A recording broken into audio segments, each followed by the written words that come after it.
Hello，大家好，歡迎嚟到 JY 鬼故事，我係 Justin。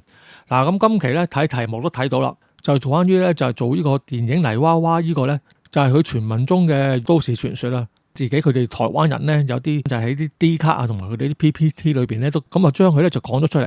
而我因為當時咧就其實套戲即係香港冇上噶嘛，喺 Netflix 做嘅啫嘛。咁但係其實 Netflix 做之前上之前，我已經睇啲 trailer 咧，已經係好留意呢套戲，覺得應該都會拍得唔錯嘅。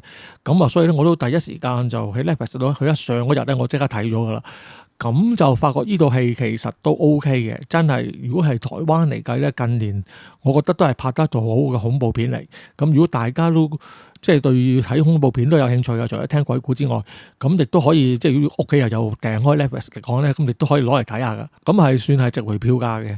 嗱，咁啊，今次嘅節目咧就分咗章節嘅。頭一節咧就為咗有啲可能即係未睇過呢套戲啦，或者亦都諗住唔會睇噶啦，咁嘅朋友佢都明白的話咧，咁我約咧就講咗嗰套戲嘅劇情出嚟嘅，咁啊會有劇透嘅。咁如果真係想會睇呢套戲嘅人咧，就跳過咗去下一節就算數啦，唔好聽呢部分啦，冇影響嘅，即係聽跟住嚟嗰個故事。咁啊，但係如果你就連個故事都唔知嘅，咁你亦都冇打算會去睇嘅，咁你就可以聽埋啦。咁啊，起碼都知道個故事嘅來龍去脈講啲咩先。係咁呢度咧就要特別咧就要特別多謝一位聽眾嘅。咁佢咧就透過咗呢個咧 RDPay 咧嚟支持咗我嘅。咁因為而家我冇咗呢個超級感謝功能啊嘛。咁佢個化名咧就係 EL 啦。咁我懷疑佢應該就係一位好長期嘅讀者阿二拎噶啦。咁喺度咧就要特登多謝佢一聲先啦。好啦，咁今次前言都講得幾多，咁啊唔阻大家時間，我哋開始啦。好啦，嗱咁講呢個泥娃娃嘅都市傳說之前咧，咁我為咗因為有啲聽眾咧可能就即係冇睇過呢套戲啊，咁啊變咗我略為介紹一下啲劇情先。咁但係呢度咧就即係完全劇透噶。如果諗住有興趣會睇呢套戲嘅朋友咧，咁啊喺度唔好聽啦，就跳咗去先。咁我可以直接聽後邊嗰個都市傳說。咁我哋而家開始啊。咁其實咧佢成個故事最初咧就係講咧，一間咧就製作呢啲 VR 遊戲嘅公司啊。佢哋就即係有個新嘅計劃啦，咁即係有個新嘅遊戲想做。佢哋為求一來就gimmick啦，二來亦都即係增強嗰個真實感啊。咁佢哋居然咧就揀咗咧去佢哋當地一間咧真係曾經發生過一啲兇案嘅兇宅裏邊咧，就做呢個即係 3D 掃描啊，即係將佢個裏邊間屋嘅裏邊所有情景咧，就全部記錄低，等佢製作完之後玩嘅時候咧，就好似真係走入去咗嗰間兇宅裏邊一樣。其實呢樣嘢都係真係有啲噱頭嘅。嗱，咁嗰間兇宅咧，其實點解會叫做兇宅咧？當中就係有段即係有段兇案喺度啦。咁就話當時個男主人咧，就有一日咧，就唔知點解突然之間發癲咧，就殺晒佢屋企呢啲人啊。之後咧，自己咧仲要就自己即係就輕生埋啦。但係咧，成件事咧就唯獨是就係佢當中個女主人，即係一個女嘅陶藝家阿劉心咧，佢就失蹤咗，唔知去咗邊。喺呢件事之後，一直都大家都揾唔到佢，即係變咗成件事都係個冇懸案嚟㗎。究竟佢老公嗰度又當中發生咗咩事，亦都冇人知。所以咧間屋咧就自此之後咧就變成一間咧就冇人夠膽去嘅兇宅。而喺當地亦都相當出名嘅。故事一開始咧就講兩個啲工作人員阿二同阿昌叔咧，兩個咧就去裏邊做啲掃描啦。期間阿二咧就係個較為怕事怕死嘅後生仔嚟嘅。其實佢都對呢件事就即係呢個任務啊，都非常之驚啦。反而阿昌叔咧就睇落去就好似好有經驗咁。佢又乜都唔驚，佢淨係想快啲手做完就翻屋企嘅啫。於是乎佢兩個咧，因為佢哋去嗰間屋咧就唔係啲即係普通嗰啲單位嚟嘅，係啲 house 嚟嘅。即係有一樓又有二樓咯，其實地方都好大，都真係要需要啲時間去做嗰個掃描嘅。當佢哋做完咗樓下嗰個掃描之後咧，上一樓啦，開始做。而就喺佢兩個工作嘅期間咧，阿昌叔咧就發現咗一個咧嗰啲陶瓷娃娃，即係用泥敲成嗰啲咧，就好似個真實嘅 BB 咁大個嘅，係個公仔嚟嘅。佢仲即係個 BB 嘅公仔咧，就仲要抱住一個小朋友。個公仔後邊咧就畫咗啲符喺度嘅，唔知點解啊，當時冇解釋到嘅。就話咧當時咧阿昌叔覺得呢樣嘢都幾好奇啊，幾特別啦。交俾阿二睇啦。點知阿二咧個人咧佢本身已經驚青噶啦，見咗嗰件嘢咧個心仲驚。結果就甩手咧就跌咗落地下。將嗰個公仔咧個頭殼頂有一忽咧就跌爛咗啊。咁啊，有咁啱得咁巧咧，就係嗰一忽咧係即係其實係有嗰張符嘅其中一個部分嚟嘅。咁我而家跌爛咗之後咧，咁即係話嗰個符破咗啦，失咗效啦。咁之後咧就有啲嘢咧就喺個公仔裏邊咧走出嚟啦。咁啊當時佢兩個都唔知嘅。咁啊當公仔裏邊嗰啲咧係一啲唔知乜嘢嘅靈體走咗出嚟之後咧，咁啊昌叔同阿二兩個咧就同時出現嘅問題啦。阿二咧就好似咧就俾鬼上身咁啊！即係個身體出現咗啲特殊情況，咁啊而阿昌叔咧就更加慘，就硬生生就俾啲即係無形嘅力量咧就拉咗入去咧，佢二樓咧就嚟敲陶瓷公仔嗰啲好大個嗰啲嘛，點講咧？佢又唔係叫壁爐，即係基本上你好似有半間房咁大嘅嗰啲咁嘅窯嚟嘅，即係俾人要嚟就即係要嚟整陶瓷咁樣用，但係其實照計應該個窯冇留擺喺二樓，應該擺喺地下多，不過唔緊要，可以唔好理佢，咁啊。昌叔就俾人拉咗入去啦，之後就消息就全無啦。咁啊，而阿二咧最初咧亦都唔知道佢究竟佢發生咩事。咁啊，於是乎咧，咁啊開始個畫面一轉啊，咁啊去咗第二段嘅故事啦。咁就講翻咧喺佢間公司裏邊咧，即係做嗰個 VR 嗰個公司啊。咁啊，其中有一名職員咧就叫鬱川，係個男人嚟嘅。咁啊結咗婚，有個太太噶啦，太太叫武華。咁啊有咗 BB，咁啊就即係過多幾個月之後就出世咁樣噶啦。咁啊，就喺阿鬱川佢哋翻到公司咗之後咧，佢哋就發覺咧，即係佢哋其實需要阿二同阿昌佢哋嗰啲掃描資料嚟繼續製作噶嘛。咁但係咧就發覺佢兩個咧就失去咗聯絡，即係揾唔到佢哋。咁啊，成間公司啲人都好一時間都唔知點算，俾佢度棘住咗，亦都好擔心啦。咁就喺佢哋心尾過咗一輪之後咧，其實應該係過咗一兩日左右啦。咁啊，發覺咧阿二咧，即係頭先之前話好似俾鬼上身嗰個阿二啊。佢突然之間咧，就個人咧就精神呆滯咁樣咧，就綁住嗰晚佢哋喺嗰間空宅裏邊咧揾到嘅一啲物件同埋資料同埋嗰啲掃描機咧，就一箱嘢咁樣咧就行翻公司度。咁但係行嗰時咧個樣咧已經好詭異噶啦，即係佢都即係隻腳下邊咧仲流住血咁樣嘅。咁啊，當時公司啲主管咧見到個二仔終於出現咧，仲拎住啲資料咧，咁啊都算啦，都放翻心啦。咁啊一手咧就攞咗阿二佢啲資料，咁啊又冇理到其實阿二當時嘅身體情況。其實佢當時望落去個樣咧已經好唔妥噶啦。咁就而深尾咧阿二咧亦都咧就真係咧就唔知係中即係覺得中邪定點樣啊？又即係又嘔，不斷喺度嘔啦，又吐啲黑血出嚟。咁啊結果入咗醫院。咁但係咧，佢哋嗰個計劃咧就繼續係咁做嘅。咁啊，當中咧，咁啊，鬱川一方面就要顧公司嗰啲嘢啦。咁另外佢亦都要開始咧，就要即係準備，即係點樣即係迎接佢哋屋企嗰個 BB 仔嘅到嚟咧，就要不斷去做好多準備嘅嗰啲嘢。咁所以咧，阿鬱川咧就為咗做嘢嗰度趕住咧，居然就拎咗阿二咧帶翻嚟嗰啲資料啊，同埋嗰啲即係物品嗰啲咧，就翻自己屋企嗰度嚟。咁而當中咧，竟然咧就包括埋咧嗰個咧話跌爛咗個頭像，即係跌爛咗個頭某一忽，即係冇咗條符嗰個公仔咧，都帶埋翻佢屋企。咁啊，而自從阿鬱川咧帶咗嗰個公仔翻屋企之後咧，佢屋企咧開始有好多怪事發生。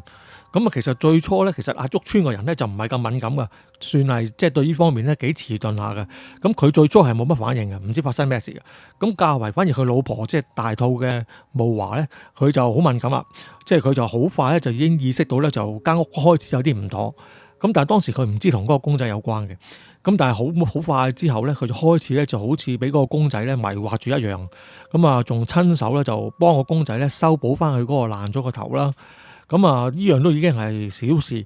咁啊，更加一樣咧就係咧，佢居然咧就唔知神推鬼拱之下咧，就將嗰個公仔背後嗰啲即係畫咗上去嗰啲符咒啊，咁啊用嗰啲打磨機咧就磨鬼走佢，即係變咗將個符都冇埋。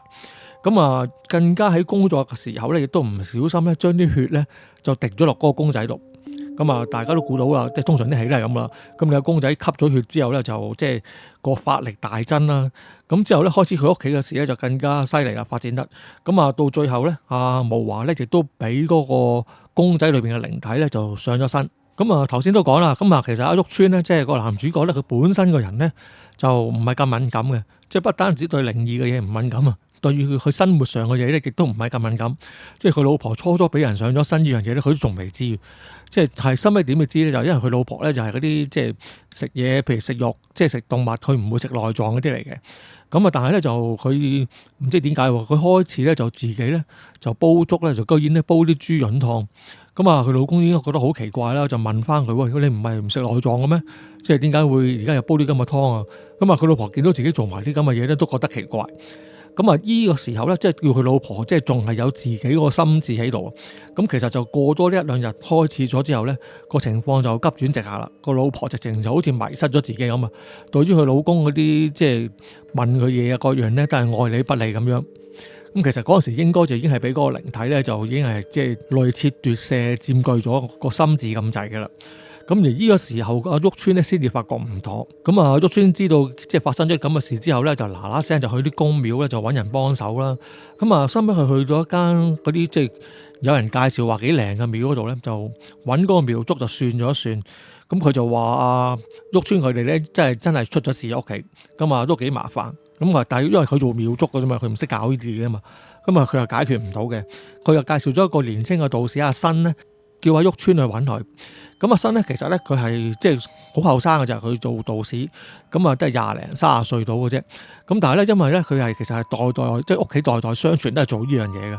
佢而且佢哋亦都咧就好深入嘅研究㗎，即係佢哋揾啲符咧就即係除咗嗱，佢話我哋而家平時見到嗰啲，譬如我哋睇戲見到嗰啲，或者平時買到嗰啲咧有個勒令咁寫住一堆嘢嘅咧，佢話嗰啲符咧就叫後天符。咁嗰啲咧就即係啲人就可以學到㗎啦，即係代代相傳咁樣啦。咁而佢屋企咧直情咧就熟嗰樣嘢都之外都唔止啊，佢哋仲會追求咧去揾一啲咧較難得到嘅叫做先天符嘅嘢。咁啊啲法力咧就勁好多，但係咧就一般喺民間度見唔到嘅，咁係非常之難揾嘅。咁啊即係其實佢哋家族嘅任務咧，基本上就係要儲齊呢啲符。咁啊當阿旭川咧去揾咗阿新之後咧，咁阿新都覺得啦，旭川應該都出咗事。咁之後阿新咧就幫我旭川手啦。咁因為咧就佢哋覺得呢個即係呢個成件事，阿新聽完之後咧就覺得同嗰個陶瓷娃娃咧就應該好有關係啊。雖然佢未見過。咁啊後來咧就阿旭川咧就因工作之便啊，咁啊結果咧佢就帶埋阿新咧就去揾嗰個女嘅陶藝家，即係凶宅裏邊消失咗，唔知去咗邊，人間蒸發咗嗰個女主人咧個妹嗰度。叫做劉賢。咁啊佢哋有間嗰啲類似好似博物館咁嘅嘢喺度展覽嗰啲公仔嘅。咁啊喺嗰度時一陣打聽到係家姐，原來喺做嗰啲陶瓷公仔嘅時候咧都幾邪嘅。咁啊一般譬如你做陶瓷公仔咁，你都係揾啲普通啲泥土啊咁去做啦。咁就話咧佢嗰個家姐咧其實都幾偏鋒嘅，做埋啲嘢。咁佢就唔揾一般嘅泥土去做。咁啊竟然咧就揾一啲咧即係可能喺墳墓隔離啊嗰啲咁嘅泥土咧，即係陰氣好重嘅泥土咧攞嚟做公仔喎。咁啊做完之後咧，咁啊佢又驚佢邪嘅喎，咁啊唔知點解咧，佢就會就畫咗啲符咧，就喺啲每個佢做製作出嚟嗰啲公仔上邊嘅，咁啊叫做封印咗個公仔裏邊嗰啲即係邪嘢啦。咁啊都係因為即係個阿新見到當時啲相咧嗰度符啊，就發覺咧原來阿劉心咧佢畫嗰啲符咧，即係封住公仔嗰啲啊，竟然就係佢一直要揾嘅其中一條嗰啲先天符嚟嘅喎。咁所以咧點解佢先會對呢件事咧咁有興趣嘅？咁啊，成件事咁啊發展到呢度，咁佢哋將成件事講咗俾阿劉賢聽啦。咁啊，劉賢亦都好想知道究竟當時佢家姐究竟發生咩事，而家又去咗邊度。咁於是乎咧，咁阿新咧就幫佢做咗一場法事。咁場法事咧本身就有啲似台灣嗰啲即係觀落陰遊地獄咁樣啦。但係佢今次遊咧就唔係地獄，佢就帶翻佢妹妹啊，即係阿劉賢啊，去睇翻佢家姐咧劉心咧之前咧生前最後嗰陣時係即係做過啲乜嘢，發生咗啲咩事啊？咁啊劉賢開始咧就去到即係練完一輪法之後咧，就開始入到去好似發夢咁嘅境界啦。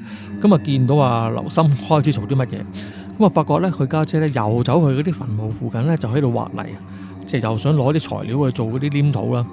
咁就但係因為佢即係太粗魯啊挖泥，咁而佢本身咧其實有新人嘅，咁啊結果咧就搞到佢即係突然之間咧就唔知係俾啲陰邪啲嘢搞到啊，定係佢自己粗魯過度啦。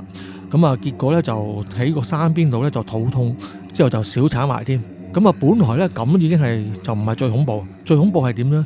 就佢家姐咧就唔知佢心入邊點諗喎，佢居然咧將佢小產咧即係留翻落嚟嗰啲嘢咧，呢度唔方便講啦，即係大家知係咩嚟啦。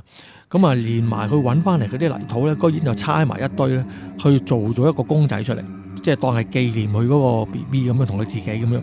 咁而咁啱嗰個公仔咧，就係有鬱村佢哋咧就即係揾到而又打爛咗咧嗰個公仔嚟嘅。咁啊，成件事咧就開始就叫做真相大白啦。咁亦都講翻，原來就因為佢做咗啲咁邪嘅嘢啊，咁啊，所以咧就佢就突然之間就曾經失去理智啊。其實根本上咧，佢嗰家人咧就唔係佢嘅先生，即係佢老公殺嘅，係佢殺嘅，即係俾個靈體上咗身之後，佢先生咧都係俾佢殺埋嘅。咁收尾咧，佢自己咧就即係發覺即係出咗大事啊！到佢稍為有翻啲意志可以控制翻自己嘅時候咧，佢就決定咧就拎住嗰個公仔咧就一齊咧入咗去，即係入咗去佢屋企自己嗰個窯裏邊咧，即係嗰個壁爐裏邊咧，就一齊混埋咗自己，就喺度燒啊！咁啊諗住就同嗰個公仔就同歸於盡咁樣，即係因為喺窯裏邊即係個暗格嚟啊，所以又揾唔到佢嗰個屍體。咁所以咧就變咗咧，啲警察就覺得佢咧就以為佢失咗蹤，咁啊成件事咧就反而就賴咗落佢老公度，話佢老公做嘅。咁啊即係佢呢件事兇宅嗰個謎就解開咗啊！咁而家就亦都知道埋嗰個公仔嘅來歷啦。原來發覺就係佢竟然係用即係一啲咁嘅原料做啦，自然個怨氣重又好大啦。心有新咧就話咁唔得，咁佢即刻就去要去鬱村屋企，即係睇下佢老婆究竟點。咁啊去到嗰陣時，咁啊佢老婆開始亦都出現即係發作啦。咁啊同阿新咧就大戰咗一陣，咁啊好彩就俾阿新咧就仲係叫勉強壓制得住即係阿慕華，即係佢老大肚個老婆啦。咁但係佢已經係即係冇乜理，失去咗理智㗎啦。要即係為咗防止佢發癲咧，都要綁手綁咁樣綁住佢，即係仲要封埋隻眼咁樣。咁啊，收尾阿新就問阿鬱村啦，佢就話即係話佢老婆呢個情況都幾嚴重啊，好明顯就係上咗身啦。咁啊，基本上咧即係喺7日之內咧就一定要幫佢解決，如果唔係咧就會俾即係嗰個靈體咧就霸佔咗，即係奪舍咗噶。咁樣咧，之後佢就問阿鬱村，佢話：咁你發覺幾陣，即係你由幾時開始發覺你老婆有唔妥？咁於是乎鬱村就計啦，即係由佢拎嗰個陶瓷公仔翻屋企嘅就開始計起啦。咁啱啱咧，佢哋嗰日咧，即係頭先啱啱鬥完法嗰一日啊，就係第7日之後咧，阿新咧就即係個法師咧就話：哇，咁啊大劑啦！即係今晚就一定要解決咗呢件事啊！即係如果聽日日出之前都解決唔到咧，佢老婆就好大問題啊！咁啊，結果咧就收尾就阿鬱村啦、阿新啦，仲帶埋佢嗰個綁手綁腳綁住個老婆咧，就一齊揸車咧，就去翻當年阿劉森佢哋嗰個凶宅嗰度咧，就佢哋諗住解決呢件事。因為阿新咧就話咧，就嗰個靈體啊，即係個公仔佢裏邊嗰個靈體咧，就唔係咁簡單啊，唔可以用普通嘅嘢將佢封印住啊！而家去到。佢就諗咗最理想嘅咧，就係揾翻佢阿劉森嗰個嘅骨頭啊，即係用佢個屍體咧嚟封住咗嗰個靈體喺裏邊，咁啊先至最穩妥。咁所以咧，佢就要去翻去阿劉森佢屋企裏邊嗰個壁樓後邊揾翻佢條屍出嚟啦。咁啊，收尾佢哋就去到，咁亦都揾到嘅。咁啊，點知咧搞完一大輪之後咧，就揾得翻佢哋原本嗰個符，即係嗰個封印嗰個符係點樣啦，即係知道係點樣啦。咁但係咧，佢亦都揾到阿劉森個屍首，咁啊當時已經係變咗棚骨嘅啦。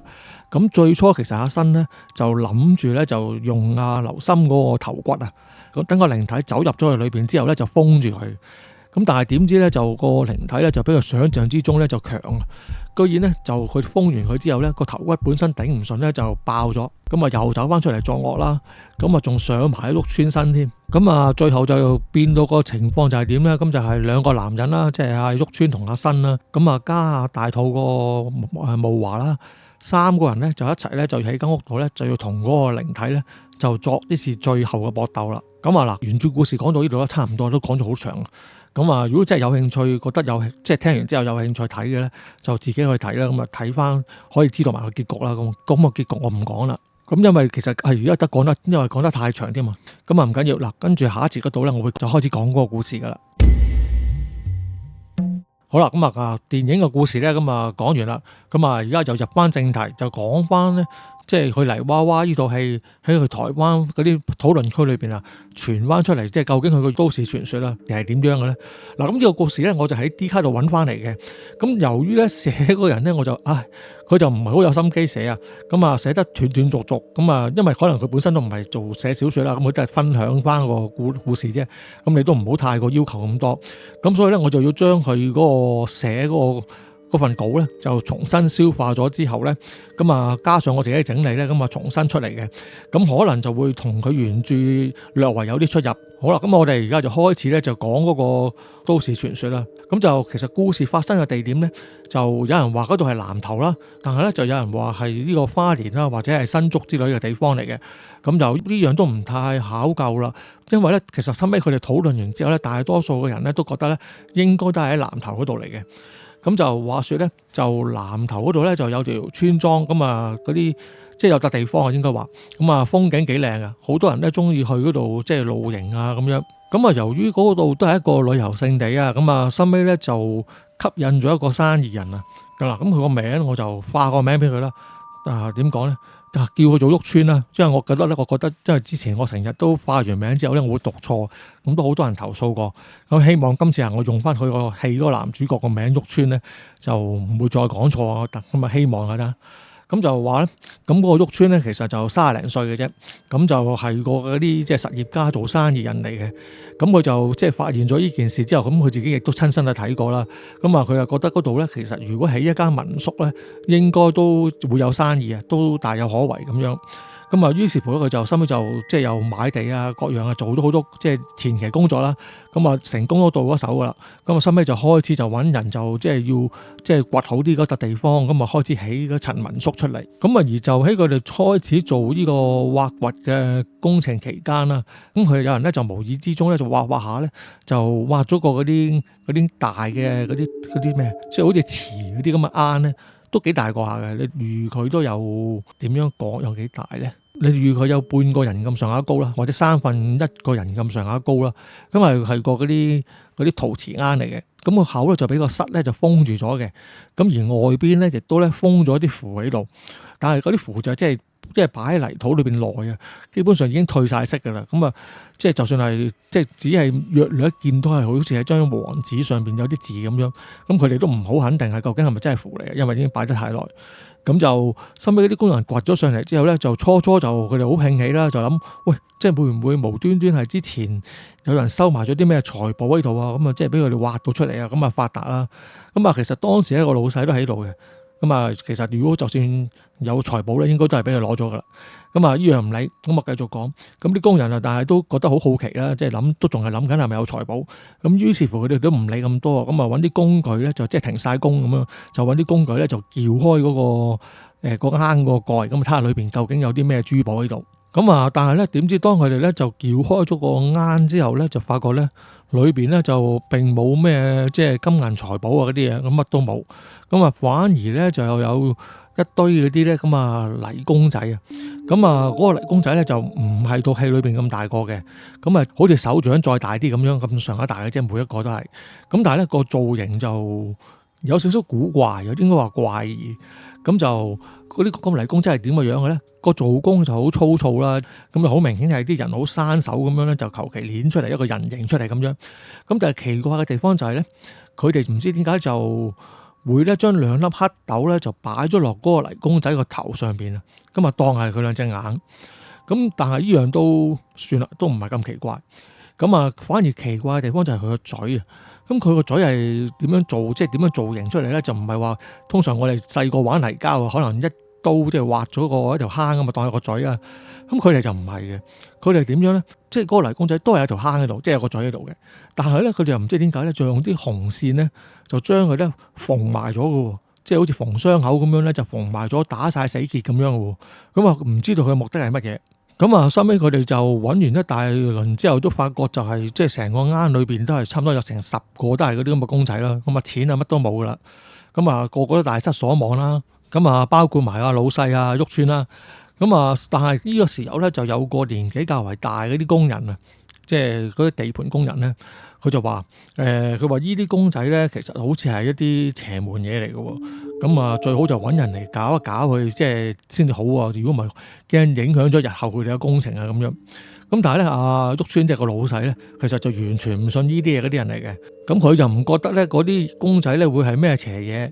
咁但係咧，佢就覺得反而就覺得啲公仔都即係喺個罌裏邊擺咗咁耐啊嘛。咁佢心裏邊諗啊，可能都係啲文物之類嚟嘅喎。可能即係某一日俾人鑑定完之後咧，咧，可能係值錢嘢都唔定嘅。咁所以咧，佢就同啲人講，佢話冇啊，即係唔使點處理啊。咁啊，將佢擺埋一邊先啦。咁啊，即係到我哋完工之後再去處理佢啦。咁啊，結果咧，收尾佢哋就將成個瓦缸，即係又將啲公仔擺翻入去啦。咁啊，又即係吸翻個瓦缸之後咧，就求其揾個地方就擺埋咗一邊。咁啊，收尾咧期間佢哋工程再進行啦。咁但係就都有啲小意外發生嘅。咁但係咧都係你知，其實做地盤其實好多時都有意外噶嘛。咁所以咧佢哋嗰啲小意外咧，佢哋都冇當係一啲咩特別事，本身亦都即係唔係啲咩致命意外啦。佢而且嗰啲事都對嗰個工程嘅進度咧影響唔大嘅。咁啊，收尾個工程都順利完成。咁啊，成間民宿咧就即係起好咗出嚟噶啦。咁啊，而收尾就起好咗之後咧，咁嗰個啲公仔咧，即係最初嗰個老細亦都即係將件事都開始淡忘咗啊。咁啊，就求其咧就有人就即係將佢擺咗去嗰啲儲物室嗰啲地方咧，咁啊算數。咁啊，開始佢哋即係講真，你起好咗之後，你而家做生意要緊啦。咁啊，收尾亦都一大輪嗰啲裝修啊，各樣就宣傳啊，咁樣就開始搞起上嚟。咁啊，由於咧，咁佢嗰個地方即係本身都幾多人旅行㗎，咁所以咧佢嗰個民宿咧都算係受歡迎。咁啊，間民宿就生意就唔錯啦。咁啊，經常都會真係一到假期啊，各樣都會住滿晒人啊，咁樣。咁啊，亦都啲工人啊，各方面都好忙碌咁樣。因為佢就真係完全，咁佢就唔係話點講咧，即係唔完全冇人打理，由啲遊客自己亂，即係自己住嗰啲民宿嚟嘅。咁其實佢係有人管理、有人執屋、有人剩嘅。不過即係佢始終唔係叫酒店，都叫民宿咁解啫。咁所以咧，佢裏邊亦都好多工作人員嘅。咁因為佢亦都有廚房、有煮食嗰啲俾人即係提供。咁就話咧，當個民宿即係開始咗營業咗之後咧，咁啊都幾好生意啦。咁但係咧就開始佢啲員工啊，就成日都發覺一啲怪事，就係話咧就唔知點解啊，成日咧都會咧，特別係夜晚啦，其實日頭都試過噶。咁就無端端咧就見喺間民宿裏邊咧有啲細路仔咧喺度走嚟走去，即係可能一個兩個咁樣。咁啊，起初佢哋冇懷疑嘅，咁因為你民宿有時可能成家人搬入去住噶嘛，可能嗰啲真係住客嚟都唔定噶嘛，咁佢就唔多懷疑啦。咁但係咧好多時佢哋收尾到再睇一睇嘅時候咧，就發覺咧嗰啲僆仔咧走下之後咧，佢哋如果見到埲牆咧，佢哋唔避喎，之後咧就穿過咗埲牆咧，咁啊入咗去裏邊過咗喎。咁啊呢啲咁樣一睇，喂大佬，即係肯定係啲即係恐怖嘢嚟啦。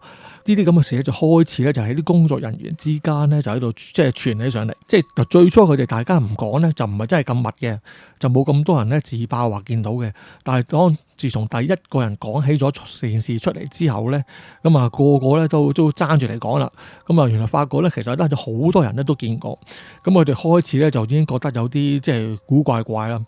咁之後收尾佢就同個老細講啦。之後啊郁川就話：佢話喂，你哋做嘢啦，呢啲即係邊有呢啲嘢㗎？你唔好理咁多啦，咁啊繼續做嘢算數啦。咁啊啲工人咁，你老闆都咁講，咁啊冇計啦。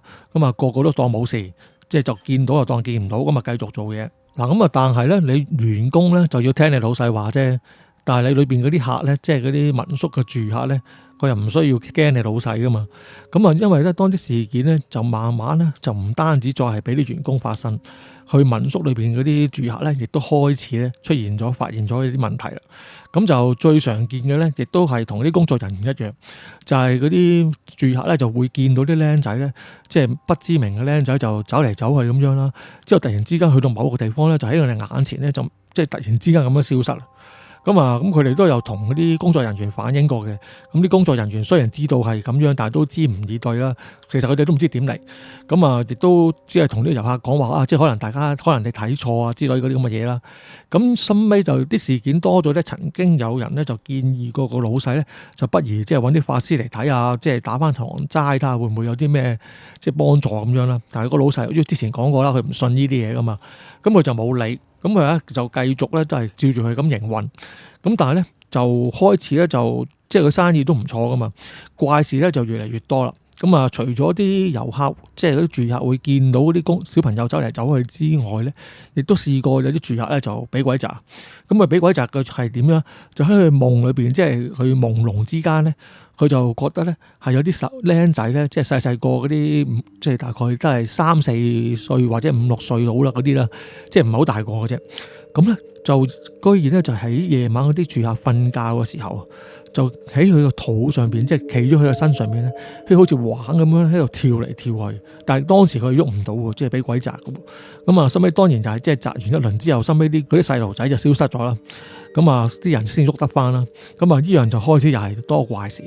咁而另外就係咧，佢啲房間裏邊嗰啲，譬如玻璃鏡啦，即係譬如話梳妝鏡啦，或者嗰啲全身鏡啦，或者係浴室裏邊嗰啲鏡，或者係啲玻璃啦，即係嗰啲地方咧，就成日咧都出現咧一啲細路仔咧，即係啲手印喺度。咁啊，到發生咗咁多呢啲咁嘅事之後咧，雖然你老細或同啲員工就即係盡量諗住用辦法即係撳住佢啦。咁但係講真，你一個客半個客就話啫。如果你好多客都見到之後咧，成件事咧，即係喺呢一個年代咧，好快就傳晒開去噶啦嘛。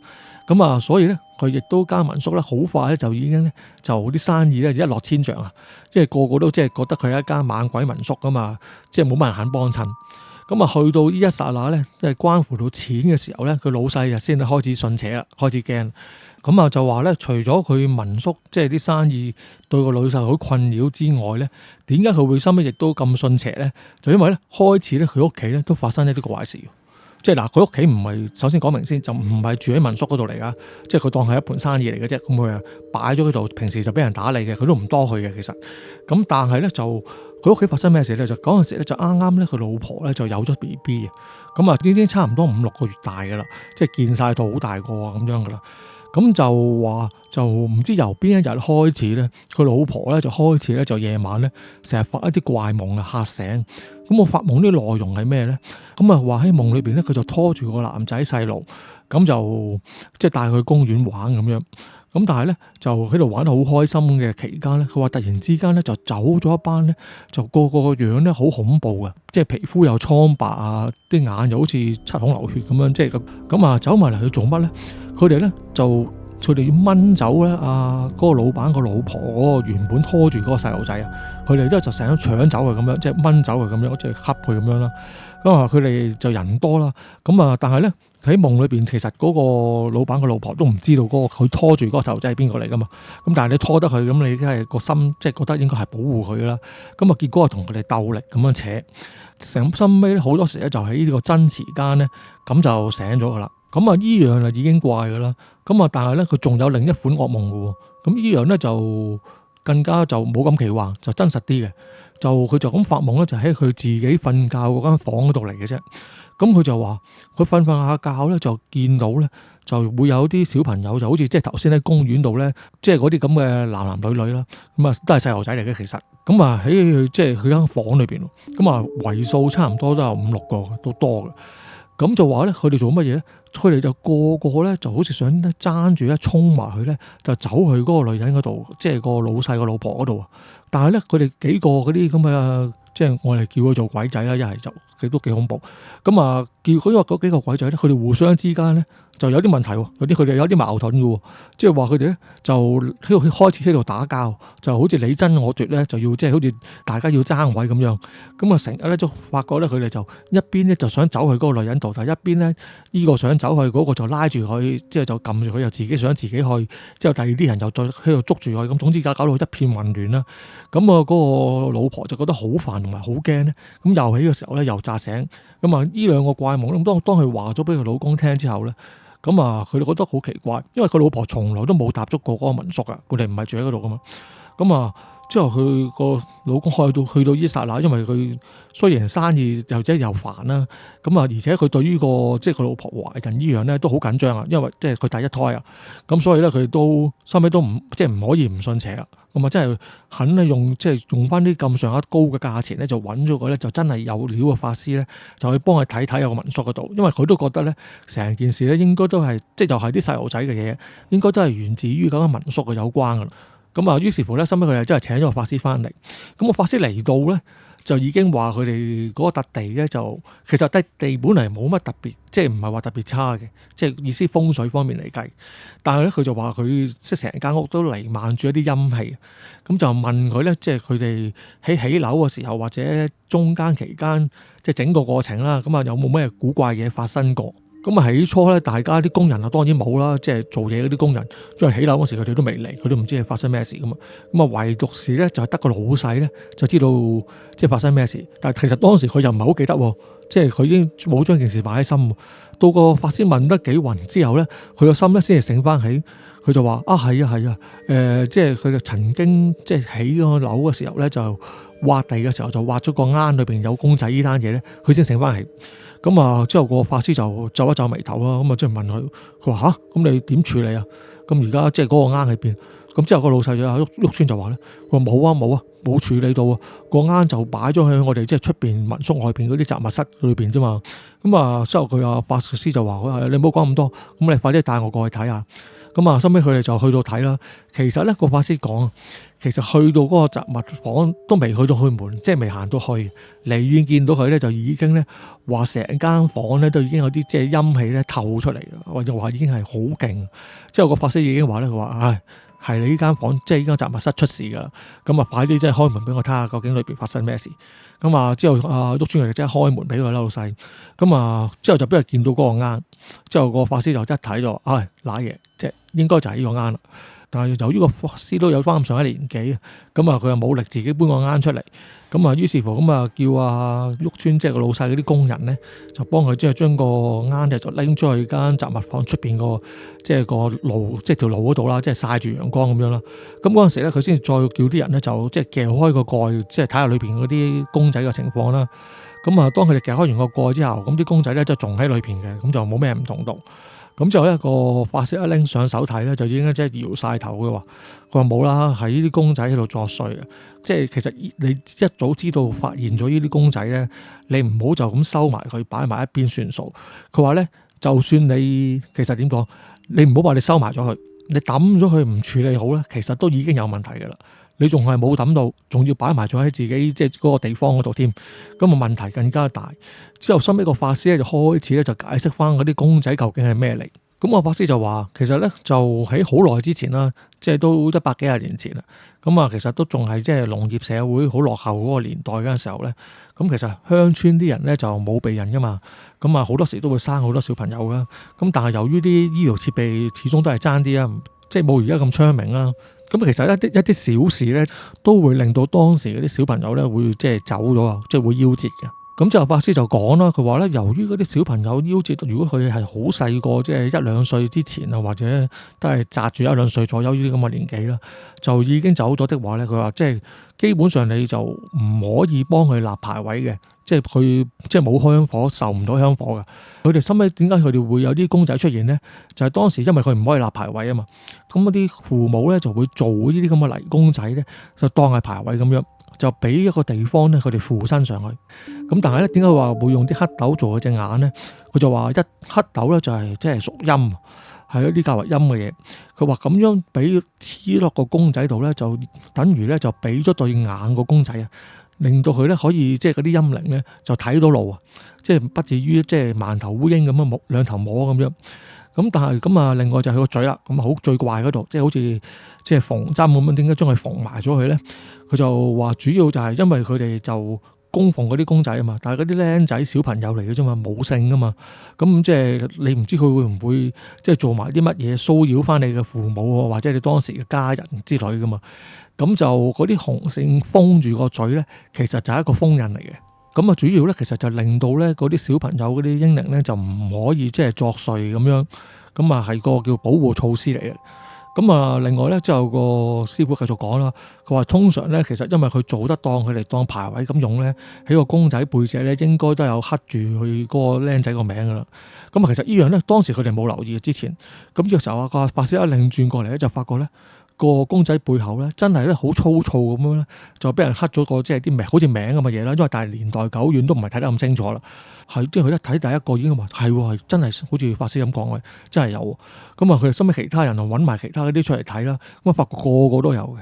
咁啊，個收尾就個法師就講，佢話但係咧佢個老細佢哋遇到嗰個情況咧都幾特別，因為咧一般嚟講，譬如嗰啲家庭做咗呢啲咁嘅公仔供奉完某個時間之後咧，就會連埋走咗嗰個小朋友咧，就一齊就即係做嗰啲即係安葬咗佢算數啊，咁或者化咗佢咁樣之類啦。咁但係點解佢哋呢度呢堆公仔咧就冇化到喎？咁佢話咧，佢都覺得好奇怪，而且咧一般咧你家庭咧，咁你就算有小朋友夭折，咁你可能我俾你多，你都係2個起3個止，或者3、4個啫，又冇理由佢差唔多成10幾個咁滯嘅喎，即係個罌裏邊。個師傅都話佢都係諗唔明點解有邊啲人會將佢即係會儲埋咗咁多之後，即係擺落個罌裏邊。佢話依啲咧應該就唔係佢父母做嘅事嚟㗎啦。即係將個罌埋落個地下，亦都唔係正統嘅方法。咁但係佢都話佢都唔明點解咁做。即係後尾當阿師傅講咗啲公仔嘅來龍去脈之後咧，咁啊老細亦都即係醒起佢老婆嗰單嘢啦，就即刻講出嚟啦。佢話：喂，師傅，即係我老婆而家咁樣喎，咁啊有冇關係啊？之後個師傅話：嚇，你頭先又唔早啲講。佢話：梗係有關係啦，即係佢哋想投胎噶嘛，所以咪會發生啲咁嘅事咯。所以佢哋咪爭住嚟咧，就想攞走你老婆個胎裏邊原本應該有嗰個即係轉身嗰個靈魂咧搶走佢，咁啊自己去代替。咁但係因為佢人數又多，咁啊個結果咧就大家就喺度搶。咁收尾佢又好緊張啦，問阿師傅點解決啦？咁阿師傅話冇啊，咁即係你要攞啲祭品當係即係當超度法事咁做啦。做完之後咧，就將佢哋嗰啲泥公仔咧就燒咗佢啦。燒完之後就將啲灰擺翻落個罌裏邊啦，都唔好四圍亂放。然之後咧就叫佢哋咧，即係靠大概啦，即係其實佢個老細就唔記得原本喺邊個位噶啦，而家邊度認得翻啦。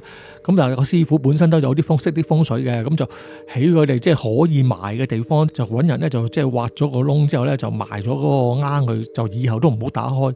同埋佢係做啲法術，就即係做個結界封印咗佢咁啊算數啦。咁啊結果都搞到好大壇嘢，但係好在佢當時間嘢就冇乜客，咁啊冇人知，冇外人知應該話。咁但係啲員工都要幫手啊。咁啊成件事一度做個過程咧，都其實佢哋就話冇乜特別嘅，都同一般啲法事差唔多。但係咧就話當佢哋燒公仔嘅時候就較為特別啲，就好多人都話聽到咧好多一啲細路仔嘅喊聲同埋啲叫聲之類嘅。咁啊係依樣啫，咁啊除咗依樣就冇乜特別。咁啊收尾佢亦都順利完成咗個法事，都埋翻個罌落個土地裏邊。咁就呢隻事啊做咗啦。咁啊收尾啲員工再做嘢嘅時候咧，都話咧就冇再見過有啲小朋友喺間屋裏邊即係走嚟走去啊依啲事啦。咁但係咧，始終佢間宿咧出咗名啊嘛，已經俾人爆咗話猛鬼啊嘛。咁你而家話已經修復咗咧，都冇人信㗎啦。咁講真，喂大佬，我哋玩啫，明知你有嘢，我未必一定要揾你噶嘛，我冇理由冒呢個險噶嘛。咁啊，梗係唔嚟住啦。咁啊，收起收尾咧，佢間民宿咧都唔得，都做唔落去，都要收尾執咗佢。咁但係咧就即係錢銀都算啦。咁啊好彩就係個老細個老婆做完呢件事之後咧，就再冇發埋嗰啲古怪嘅夢啦。咁啊而佢個 BB 咧，收尾咧亦都順利健康咁出咗世。咁啊呢一個咧就係咧當時佢哋即係經過整理完之後咧，佢哋當時喺 D 卡裏邊佢哋講嗰個傳說嚟啦。咁佢哋講到言之鑿鑿，咁我就睇完之後，所以我就講出嚟照講啦。咁啊個故事亦都到呢度啦。